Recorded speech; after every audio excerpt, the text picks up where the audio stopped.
యేసుక్రీస్తు వారి శుభనామంలో మీ అందరికీ వందనాలు.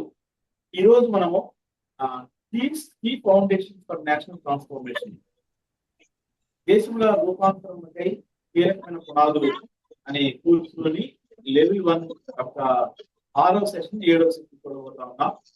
ఈ 6వ సెషన్ లో మనము అమెరికా దేశము ఎలా ప్రారంభించబడిందో, అలాగే ఇప్పుడు అమెరికా దేశపు చరిత్ర అప్పటి నుంచి ప్రారంభించబడిన దగ్గర నుంచి ఇప్పుడు వరకు జరుగుతున్న పరిణామాల్లో క్రైస్తవుల యొక్క పాత్ర, లేదా ఖచ్చితంగా చెప్పాలంటే క్రైస్తవ విలువల మీద ఆధారపడి అమెరికా దేశము ఎలా స్థాపించబడిందో, ప్రారంభించబడిందో ఈ 6వ సెషన్ లో మనం చూడబోతా ఉన్నాం. ఈ 6వ సెషన్ అనేది అమెరికా దేశంలో క్రైస్తవులు ఆ ప్రారంభ దినాల్లో ఎలా ఉన్నారనే విషయాన్ని మనకు తెలియజేస్తాయి. నిజానికి ఇది ఈ కోర్సులో మనము కొన్ని ముఖ్యమైన విషయాలు గమనిస్తూ ఉండగా, అమెరికా దేశాన్ని ఎందుకు తీసుకుంటా ఉన్నామంటే, అమెరికా దేశము బైబిల్ ఆధారంగా రాజ్యాంగము రాయబడి బైబిల్ ఆధారంగా లేదా బైబిల్ విలువల ఆధారంగా స్థాపించబడిన ఒక మంచి దేశంగా మనం చూడగలుగుతాం. అమెరికా దేశంలో మనం చూసినట్లయితే 18వ శతాబ్దపు ప్రారంభ దినాల్లో రూపాంతరం యొక్క విలువల చేత ఎలా దేశములు మార్చబడతా ఉన్నాయో, ఎలా ఆ విలువలు ఎలా అన్వయించబడతా ఉన్నాయో మనము ఈ 6వ సెషన్ లో చూడబోతా ఉన్నాం. ఈ 6వ సెషన్ లో మనం చూసినట్లయితే చాలా ముఖ్యమైన విషయాలను మనము జ్ఞాపకం చేసుకోవడానికి ప్రయత్నించేద్దాం. ఈ 6వ సెషన్ లో ఒక ముఖ్యమైన భాగాలు మనం చూద్దాం. ఈ 6వ సెషన్ మనం గమనించినట్లయితే, అమెరికా సంయుక్త రాష్ట్రాలు, యునైటెడ్ స్టేట్స్ ఆఫ్ అమెరికాని ఏ దేశాలు అయితే పిలుస్తా ఉన్నామో, ఈ దేశం యొక్క ప్రారంభంలో క్రైస్తవులు, ముఖ్యంగా ప్రొటెస్టెంట్ క్రైస్తవుల యొక్క పాత్ర క్లుప్తంగా మనం చూసుకోవడానికి ప్రయత్నం చేద్దాం. ఈ ప్రొటెస్టెంట్ క్రైస్తవ విశ్వాసం మీద ఆధారపడి అమెరికా దేశపు పునాదులు ఎలా వేయబడినవో ఈరోజు మనం చూడబోతా ఉన్నాం. అమెరికా దేశము ప్రొటెస్టెంట్ క్రైస్తవులు, మరి ముఖ్యంగా చెప్పాలంటే బైబిల్ను ఆధారం చేసుకుని తమ జీవితాన్ని కొనసాగిస్తున్న వారు, అలాగే బైబిల్లో తర్ఫీదు పొంది బైబిల్ విలువలు నేర్చుకుని బైబిల్ విలువలను తమ జీవితాలకు అన్వయించుకుంటూ కొనసాగుతున్న వారు అమెరికా దేశపు స్థాపనలో ఎలాంటి పాత్రను పోషించారో ఈ 6వ సెషన్ లో మనం చూడబోతా ఉన్నాం. అమెరికా దేశము అనేది బ్రిటిష్ యొక్క పరిపాలనలో ఉన్న భాగము. ఈ బేసిక్ థింగ్స్ అంటే ప్రారంభ పరిచయాల్లో మనం చూసినట్లయితే, అమెరికా దేశం అనేది బ్రిటిష్ రాజ్యంలోని ఒక భాగము. అంటే మన భారతదేశాన్ని ఎలా అయితే బ్రిటిష్ పాలకులు పరిపాలించారో, అలాగే అమెరికా దేశాన్ని కూడా పరిపాలించారు. అంతకుముందు సెషన్స్ లో మనం చూసినప్పుడు అమెరికా దేశంలోని క్రైస్తవులు, అంటే చర్చ్ ఆఫ్ ఇంగ్లాండ్ నుంచి దాన్ని ప్యూరిఫై చేయాలని ప్రయత్నం చేసిన ప్యూరిటన్లు, తర్వాత భాగంలో సపరేటిస్టులుగా పిలువబడుతున్న వారు, అంటే ఉన్న సంఘాన్ని బాగు చేయడానికి, పరిశుద్ధపరచడానికి ప్రయత్నం చేసిన వాళ్ళు కొంతమంది అయితే, ఈ సంఘాన్ని బాగు చేయలేం కాబట్టి మనం వేరే మంచి సంఘాన్ని స్థాపించుకుందాం అని బయటకు వచ్చిన వాళ్ళు సపరేటిస్ట్ అని పిలుస్తాం. వీళ్ళు మత స్వేచ్ఛ కొరకు నెదర్లాండ్ కి, తర్వాత భాగంలో అమెరికా దేశానికి చేరుకుంటారు. వీళ్ళందరూ కూడా బ్రిటిష్ యొక్క రాజ్య పరిపాలన కిందే, అధికారం కిందే, ఆధిపత్యం కిందే ఉండేవారు. వారి ద్వారా అమెరికా దేశంలోనికి మంచి క్రైస్తవ పునాదులు వేయబడటానికి కారణమైంది. ఈ దేశాల నుంచి, అంటే బ్రిటిష్ దేశం నుంచి నెదర్లాండ్ నుంచి అమెరికాకు వచ్చిన మంచి క్రైస్తవులైన వారు అమెరికా దేశపు పునాదుల్లో వారు పోషించిన పాత్ర అనే దాన్ని కొంత వివరణాత్మకంగా ఈ సెషన్ లో మనం చూడబోతా ఉన్నాం.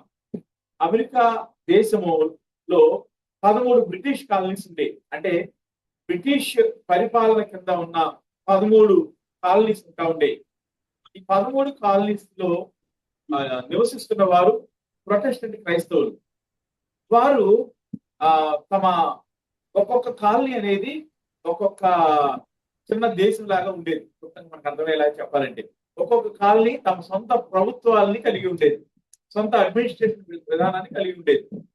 1770 సంవత్సరంలో ఈ కాలనీస్ మధ్య ప్రజల యొక్క విధానాలను, ప్రజల కొరకు తీసుకుంటున్న నిర్ణయాలని, అలాగే ప్రజలకు ఏ విధానాలు మేలు చేస్తాయో ఈ విధానాలని ఆ 13 కాలనీస్ మధ్య ఒకరితో ఒకరు పంచుకోవడానికి, ఇన్ఫర్మేషన్ ఎక్స్చేంజ్ చేసుకోవడానికి ఒక్కొక్క కాలనీలో committees of committees of information అనే కమిటీస్ ని వారు ఫామ్ చేసుకుంటారు. అంటే ఖచ్చితంగా చెప్పాలంటే కమిటీస్ ఆఫ్ కరస్పాండెన్స్. అంటే ఈ ఇన్ఫర్మేషన్ ని ఎక్స్చేంజ్ చేసుకోవడానికి ఒక్కొక్క కాలనీలో ఉన్న కమిటీస్ ఒక ఒక సమాఖ్య లాంటి, ఒక్కొక్క కాలనీ సపరేట్ ప్రభుత్వ విధానాలు కలిగి ఉండేది, పరిపాలన పద్ధతులు కలిగి ఉండేవి. ఒక్కొక్క కాలనీలో వాళ్ళు ప్రజలకు ఉపయోగపడే విధానాలు ఏవైతే వారు అమలు చేస్తా ఉన్నారో ఒక కాలనీ నుంచి ఇంకొక కాలనీ, ఈ 13 కాలనీల మధ్య ఇన్ఫర్మేషన్ ఎక్స్చేంజ్ చేసుకోవడానికి ఈ కమిటీస్ ఆఫ్ కరస్పాండెన్స్ అనేవి ఉపయోగపడతా ఉండేవి. ఈ కమిటీస్ ఆఫ్ కరస్పాండెన్స్ వల్ల ఈ కాలనీస్ మధ్య ఒకే విధమైన పరిపాలన విధానాలు కలిగి ఉండడానికి అవకాశం కుదిరింది. ఈ కమిటీస్ ఆఫ్ కరస్పాండెన్స్ అనేవి ఈ కాలనీలో ఉన్న ప్రభుత్వ లేదా పరిపాలన విధానాలని ఒకరితో ఒకరు పంచుకుంటా ఉండేవాళ్ళు, ఎక్స్చేంజ్ చేసుకుంటా ఉండేవాళ్ళు. ఈ ప్రతి కాలనీలో కూడా వాళ్ళు ఎటువంటి పరిపాలన విధానాలను అవలంబించేవాళ్ళంటే ఆ పరిపాలనా విధానాలు బైబిల్ బేస్డ్ గా ఉండేవి.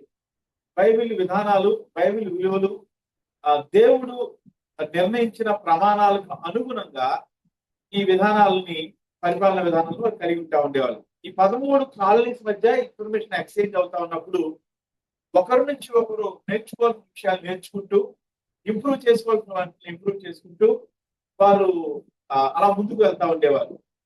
ఈ 13 కాలనీస్ అలా కొనసాగుతుండగా 1770లో ప్రారంభమైన తర్వాత అక్కడ ఆ కాలనీస్ లో ఉన్న పాస్టర్లు అయిన వారు, సేవకులైన వారు కేవలం ఆత్మను సంపాదించడం లేదా ఖచ్చితంగా చెప్పాలంటే ఆత్మీయ జీవితానికి సంబంధించిన విలువలు బోధించడం మాత్రమే కాదు, కానీ బైబిల్ ఆధారంగా దేవుడు మనిషిని ఎలా చూస్తున్నాడో, ఎలా జీవించాలని కోరుకుంటున్నాడో, ఎలాంటి స్వేచ్ఛనిచ్చాడో, ఎలాంటి విధానాలు మనుషుల జీవితాల్లో ఉండాలని ఆశపడతా ఉన్నాడో వాటినన్నింటినీ వారు విశ్వాసులైన వారికి, సంఘాలకు వచ్చే వారికి బోధిస్తూ ఉండేవారు. ఆ రోజుల్లో సేవకులైన వారు అప్పుడున్న వార్తాపత్రికలో తమ ప్రసంగాలను ముద్రిస్తూ ఉండేవారు.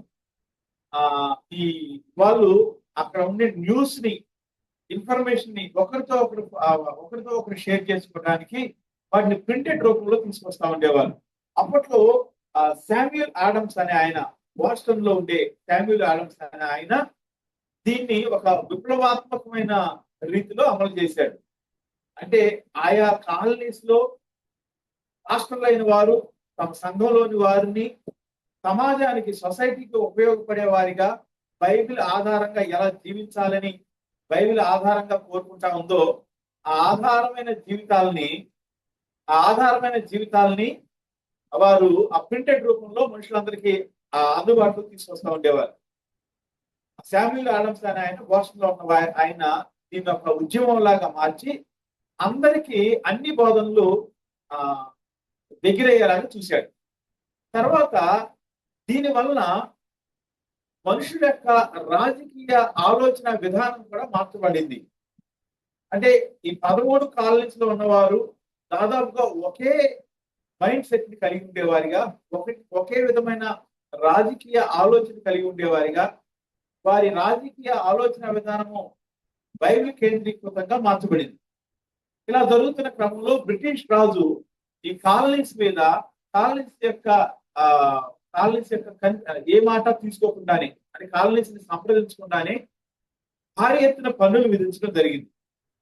అప్పుడు ఈ కాలనీస్ లో నివసిస్తున్న ప్రొటెస్టెంట్ క్రైస్తవులకు బ్రిటిష్ రాజు మీద వ్యతిరేకత పెరిగింది. ఈ అణచివేసే ద్వారంలో ఉన్న పరిపాలనా విధానం వారికి నచ్చలేదు.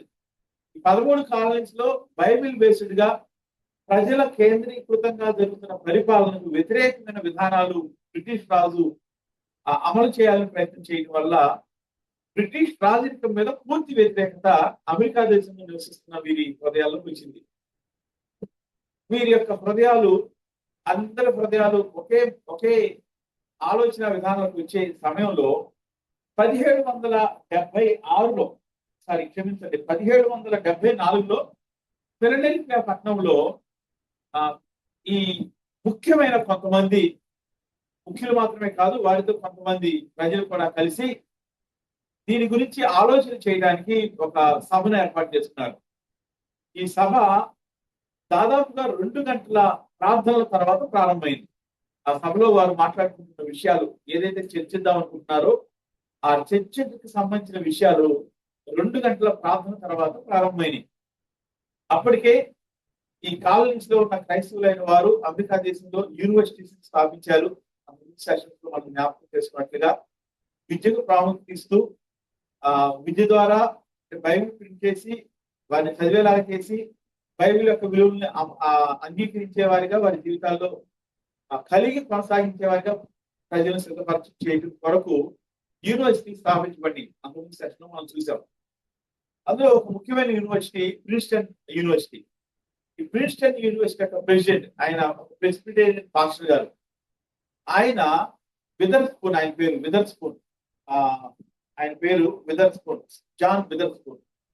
ఈ జాన్ విదర్స్పూన్ ఆయన కూడా ఈ 1774లో జరిగిన ఈ ప్రార్థనా కూడికు అటెండ్ అవ్వడం జరిగింది. వారు ఆ రోజు చర్చించి బ్రిటిష్ యొక్క పాలన బైబిల్కి వ్యతిరేకమైన పాలన కాబట్టి దానిలోకి వారు కొనసాగటం అనేది పద్ధతి అయింది కాదు అని వాళ్ళు అర్థం చేసుకోవడం జరిగింది, వాళ్ళు నిర్ణయించుకోవడం జరిగింది, వాళ్ళు చర్చించుకోవడం జరిగింది.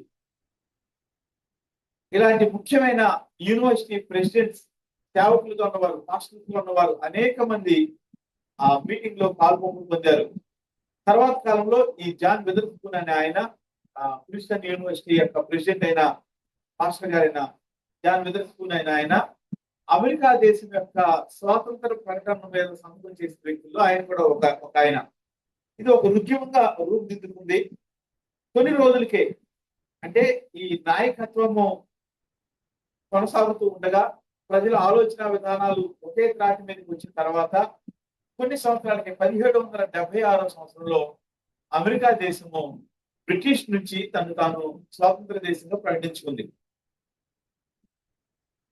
కాలనీస్ గా ఉన్న బ్రిటిష్ దేశం నుంచి వచ్చిన వారు ఆ ప్రజలకు అనుకూలమైన, ప్రజలకు క్షేమకరమైన పరిపాలన పద్ధతులు అమలు చేస్తూ ఆ ప్రజలను వాక్యానుసారంగా బైబిల్ యొక్క విలువల ఆధారం కలిగిన జీవితాలు కలిగి ఉండేవారిగా వారిని సిద్ధపరుస్తూ వారిని సమాజానికి సేవ చేసేవారిగా, సమాజాన్ని రూపాంతరం చెందించే వారిగా తమ బోధల ద్వారా మారుస్తున్న సేవకుల యొక్క ఆధ్వర్యంలో బ్రిటిష్ రాజరికం యొక్క అణచివేత ధోరణి, ముఖ్యంగా నిరంకుశత్వానికి వ్యతిరేకంగా స్వాతంత్రాన్ని ప్రకటించుకున్న దేశంగా అమెరికా దేశము 1776లో అవతరించింది.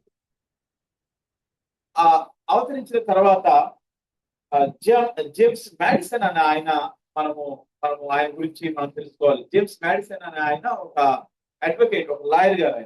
ఆయన వర్జీనియా ప్రాంతానికి చెందిన వ్యక్తి, ఒక క్రైస్తవుడు, లాయర్. ఆయన అమెరికా దేశం యొక్క రాజ్యాంగాన్ని రాసిన వ్యక్తుల్లో ముఖ్యమైన వ్యక్తి. అమెరికా రాజ్యాంగము బైబిల్ యొక్క విలువలతో రూపుదిద్దుకున్నది. బైబిల్లోని మాటల ద్వారా అమెరికా రాజ్యాంగం ఇవ్వబడింది. అందుకనే మనుషులకు స్వేచ్ఛ ఉంది, భావ ప్రకటన స్వేచ్ఛ ఉంది, మత స్వేచ్ఛ ఉంది, పత్రికా స్వేచ్ఛ ఉంది. మనుషులు ఏదైతే చేయాలనుకుంటారో అది పరిమితులకు లోబడి దాన్ని చేసుకోవడానికి ఎక్కువగానే ఫ్రీడమ్ అనేది అమెరికాలో దేశంలో మనం చూస్తాము. బైబిల్లో ఉన్న పదజాలము అమెరికా రాజ్యాంగంలో కనపడకపోవచ్చేమో, కానీ బైబిల్లో ఉన్న విలువలు ఆ రాజ్యాంగంలో ఉన్నట్లుగా ఈ విధంగా ఈ మాడిసన్ అనే ఆయన ముఖ్యమైన కారణం. ఆయన నడిపించాడు, ఆయన ముఖ్యమైన వ్యక్తి. ఆయనతో పాటు ఉన్న వారందరూ కూడా బైబిల్ యందు నిష్ణాతులుగా తర్ఫీదు చేయబడి బైబిల్ విలువల ప్రకారం జీవిస్తూ బైబిల్ విలువల చేత ప్రభావితం చేయబడిన జీవితాలు కలిగి బైబిల్ విలువలకు తమ జీవితాల్లో ప్రధానమైన స్థానం ఇచ్చేవారు ఈ రాజ్యాంగ రూపకల్పనలో ఉండటం అనేది, దాని యొక్క ప్రభావం అనేది అమెరికా దేశం మీద మనం చూడగలుగుతాం.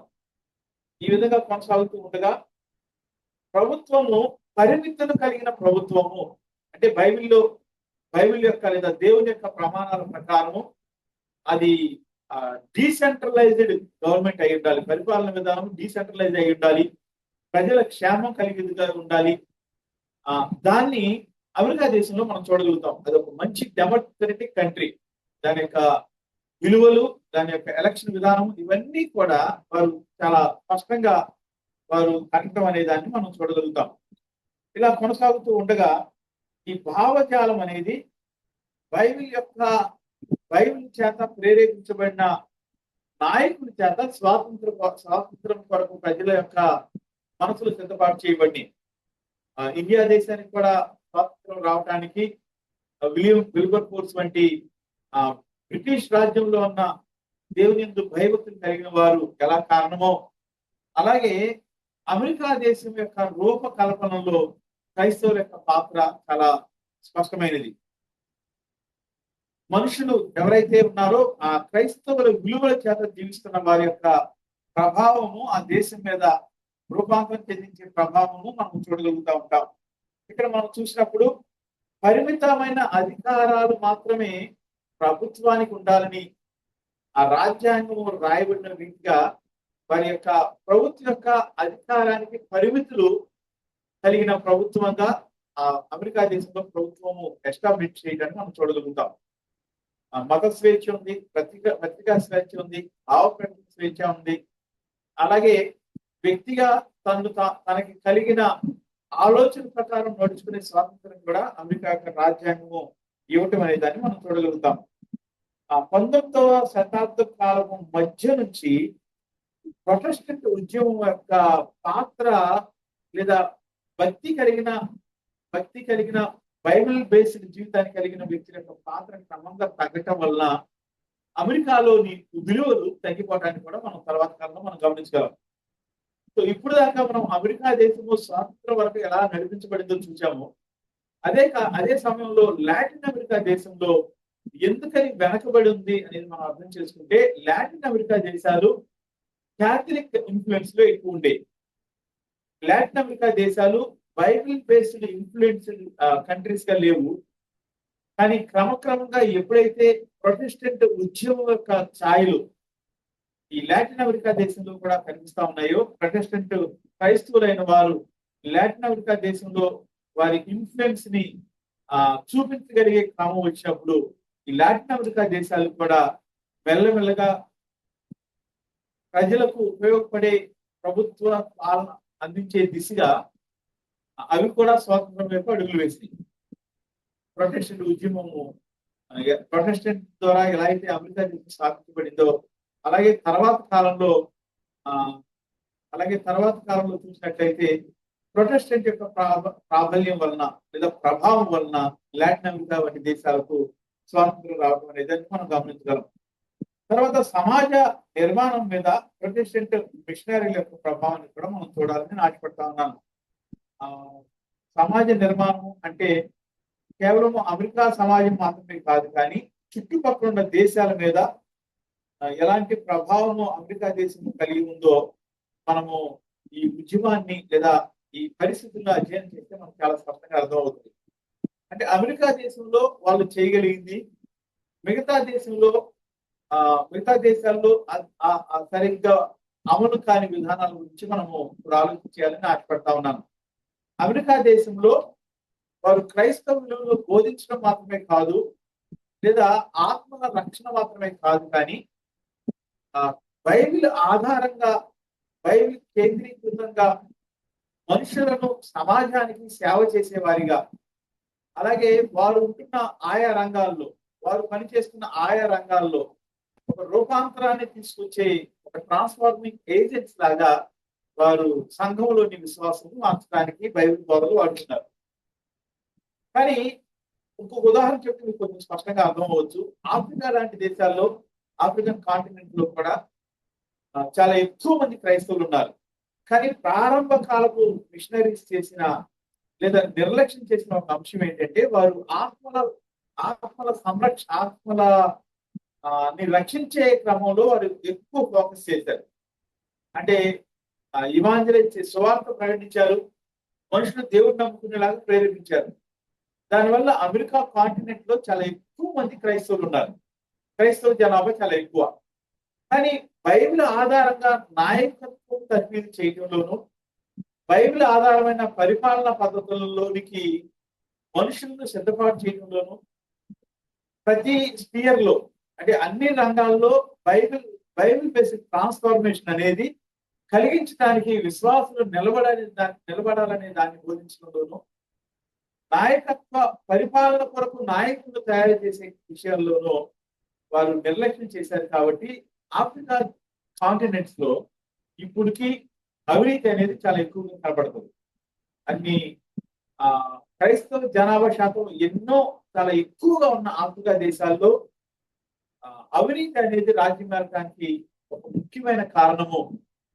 ఏ రంగంలో అయితే ఉన్నారో ఆ విశ్వాసులైన వారు ఆ రంగంలో బైబిల్ విలువలతో కలిగిన జీవితాన్ని, నాయకత్వాన్ని అందించలేకపోవటమే. కానీ మనము దక్షిణ కొరియా దేశాన్ని, సౌత్ కొరియా దేశాన్ని కనుక గమనించినట్లయితే అది చాలా ఈ మధ్య కాలంలోనే క్రైస్తవ్యము కొరియా దేశంలోకి వచ్చింది. ఇంకా సౌత్ కొరియా దేశంలో పనిచేసిన ప్రారంభ కాలపు మిషనరీస్ అనే వాళ్ళు ఆ దేశాన్ని సువార్తతో నింపటం మాత్రమే కాదు, దాన్ని ఆత్మల సంరక్షణ కొరకు లేదా ఆత్మలు రక్షించడం కొరకు మాత్రమే కాదు, కేవలం సంఘంలో కార్యక్రమాలు జరగడం మాత్రమే కాదు, కానీ వారిని మేధోపరంగా అభివృద్ధి చేయడానికి వారు అన్ని రంగాల్లో బైబిల్ విలువలను పాటించి కొనసాగే జీవితాన్ని కలిగి ఉండటానికి వారిని సిద్ధపాటు చేశారు. అందుకనే చాలా పేద దేశమైన కొరియా దేశం, సౌత్ కొరియా దేశము అతి తక్కువ కాలంలో అత్యంత ధనిక దేశంగా, అత్యంత మేధోపరమైన దేశంగా, పారిశ్రామికంగా, టెక్నాలజీ పరంగా అన్ని రంగాల్లోనూ అభివృద్ధి చెందిన దేశంగా చూడగలుగుతున్నాం. దానికి ముఖ్యమైన కారణం ఏంటంటే ప్రారంభ కాలపు మిషనరీస్ అయిన వారు క్రైస్తవులుగా మార్చడం మాత్రమే కాదు, కానీ క్రైస్తవ విలువలను, క్రైస్తవ జీవితాన్ని బైబిల్ ఆధారంగా చేసుకుని తాముంటున్న రంగాల్లో ఎలా జీవించాలో బోధించారు. ఎలా ఇన్ఫ్లుయెన్స్ చేయాలో అలా ఇన్ఫ్లుయెన్స్ చేయడానికి వారికి తర్ఫీదిచ్చారు. అందుకని కొరియా దేశంలో ఆఫ్రికా దేశం కన్నా తక్కువ క్రైస్తవుల శాతం ఉన్నప్పటికీ క్రైస్తవులు కాని వారు కూడా చాలా మంది క్రైస్తవ విలువలతో ఎలా జీవించాలో అలా జీవించడానికి మనం కొరియా దేశంలో చూడగలుగుతాం. ఈ విధంగా మనము మొదటి కాలపు క్రైస్తవ్యాన్ని మనం చూస్తా ఉన్నప్పుడు ప్రొటెస్టెంట్ ఉద్యమాల ద్వారా అమెరికా దేశం స్థాపించబడటాన్ని చూసాము, ప్రారంభించబడటాన్ని చూసాము, స్వాతంత్రాన్ని పొందుకోవడానికి చూసాము. అమెరికా దేశము పౌరులందరూ కూడా బైబిల్ దేవుని యొక్క ప్రమాణాలు కలిగిన జీవితాన్ని జీవించడానికి వారు ఎలా మనుషులు సిద్ధపాటు చేశారో మనము చాలా స్పష్టంగా చూడటానికి ఈ సెషన్ లో మనకి అవకాశం దొరికింది. సో ఈ భావజాలము ఈ విధంగా కొనసాగుతూ ఉన్నప్పుడు ప్రపంచంలోని అనేక దేశాలు ఇటువంటి భావజాలంతో ముగ్గుపట్టడానికి మిషనరీస్ అయిన వారు ప్రయత్నం చేసినప్పుడు, ముఖ్యంగా కొరియా దేశంలో వారు ఇటువంటి పద్ధతులను ఎంప్లాయ్ చేయడంలో, ఇలాంటి పద్ధతులను అమలు చేయడంలో వాళ్ళు సక్సెస్ అవ్వగలిగారు. ఇప్పుడు మనం చూసే ఇప్పుడు మనం చూసుకున్న 6వ సెషన్ ని మనం గనక జ్ఞాపకం చేసుకుంటే, ఈ 6వ సెషన్ అనేది పార్ట్ 1 క్లోజింగ్ సెషన్ లాంటిది. ఇందులో మనము 3 ముఖ్యమైన భాగాలు చూస్తాం. మొదటి భాగంలో 6 సెషన్స్ ఉంటాయి. తర్వాత పార్ట్ 2లో కనుక మనం చూసినట్లయితే ఈ 6వ సెషన్ చివరి భాగము 7వ సెషన్ యొక్క ఇంట్రడక్షన్ క్లాస్ లాంటిది. 6వ సెషన్ చివరి భాగము 7వ సెషన్ యొక్క ఇంట్రడక్షన్ లాంటిది. ఈ ఇంట్రడక్షన్ పార్ట్ లో మనము ఈ రెండవ భాగంలో తాలూకు చిన్న వివరణతో ఈ సెషన్ మనం క్లోజ్ చేసుకోవడానికి మనము సిద్ధపడదాం. అంటే ఈ సమాజాన్ని ప్రభావితం చేసే ముఖ్యమైన 7 రంగాలను ఈ పార్ట్ 2లో మనము జ్ఞాపకం చేసుకుంటాం. 7వ సెషన్ పార్ట్ 2లోని మొదటి సెషన్ ని 7వ సెషన్ అని పిలుస్తాం. ఈ పార్ట్ 2లో మనము